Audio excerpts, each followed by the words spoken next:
আসসালামু আলাইকুম। আজকে আমরা আলোচনা করব সরলরেখা চ্যাপ্টার থেকে এবং সরলরেখা চ্যাপ্টারের যে প্রথম টপিকটা কার্তেশীয় এবং পোলার স্থানাঙ্ক, এই টপিকটা দিয়ে আমরা শুরু করব। শুরুতেই আমরা একটা কাজ করি, আমরা দুইটা অক্ষরেখা নেই এবং দুইটা অক্ষরেখা অবশ্যই পরস্পরস্থিতি অক্ষরেখা। এই যে দুইটা পরস্পরস্থিতি অক্ষরেখা, এই দুইটা অক্ষরেখা নিয়ে যে সমতলটা তৈরি হলো সেই সমতলের আমরা নাম দেব কার্তেশীয় সমতল। এবার এই কার্তেশীয় সমতলের উপরে একটা বিন্দু নেব আমরা। এখানে একটা বিন্দু নিলাম। এই বিন্দুতে তুমি কয়ভাবে যাইতে পারো? একভাবে হইতে পারে যে তুমি যদি এই বরাবর গিয়ে এই বরাবর উঠে যাও, বাঁকা হয়ে গেল রেখাটা। আর একভাবে হইতে পারে তুমি যদি ডিরেক্টলি এইভাবে যাও। তাহলে এই বিন্দুতে কিন্তু তুমি দুইভাবে যাইতে পারতেছো, একবার এক্স অক্ষ বরাবর গিয়ে ওয়াই অক্ষ বরাবর উপরে উঠে, আর একবার ডিরেক্ট ওই বিন্দু থেকে এখানে গিয়ে। এখন তুমি নিশ্চয়ই এই ব্যাপারটা জানো।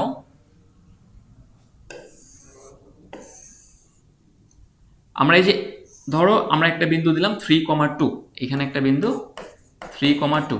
এখানে যে 3 যে ভ্যালুটা আছে,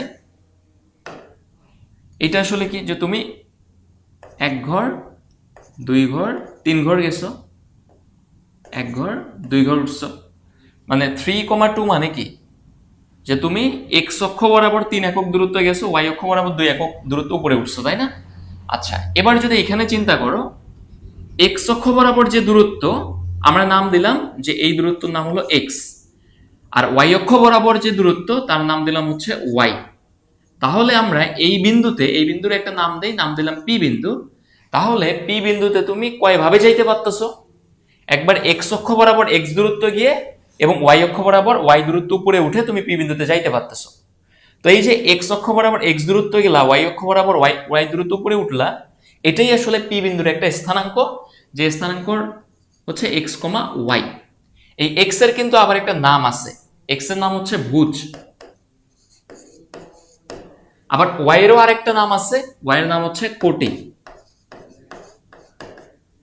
তাহলে আমরা কি করলাম, আমরা এক্স অক্ষ বরাবর ভুজ দূরত্ব বা এক্স দূরত্ব গেলাম, আর ওয়াই অক্ষ বরাবর ওয়াই দূরত্ব বা কোটি দূরত্ব যাওয়ার পর আমরা পি বিন্দুতে পৌঁছাতে পারলাম, যার স্থানাঙ্ক হচ্ছে এক্স কমা ওয়াই।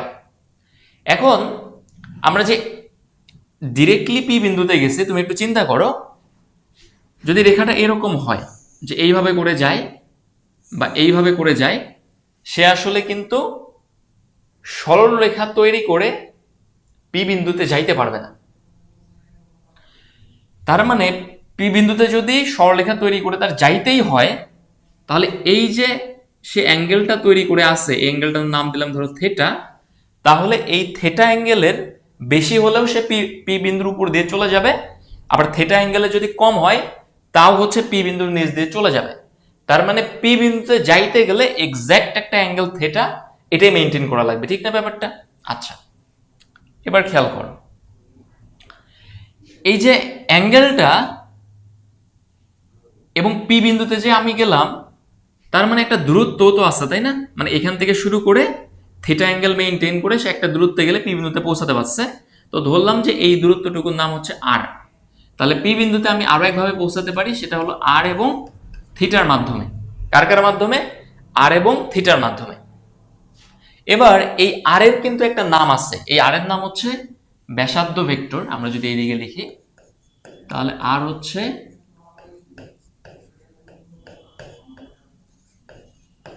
ব্যাসার্ধ ভেক্টর।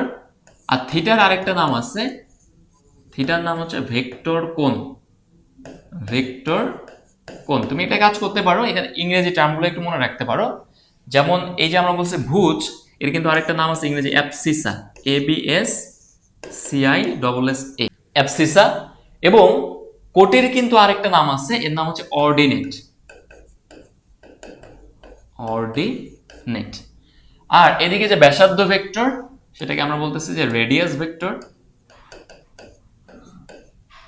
Radius vector. আর ভেক্টর কোণ বা ভেক্টোরিয়াল অ্যাঙ্গেল।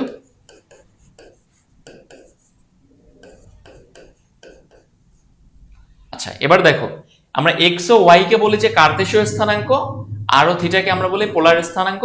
আমরা নেক্সট ভিডিওটায় এই যে কার্তেশীয় স্থানাঙ্ক আর পোলার স্থানাঙ্ক এদের মধ্যে কিভাবে সম্পর্ক তৈরি করা যায় এই জিনিসটা দেখবো।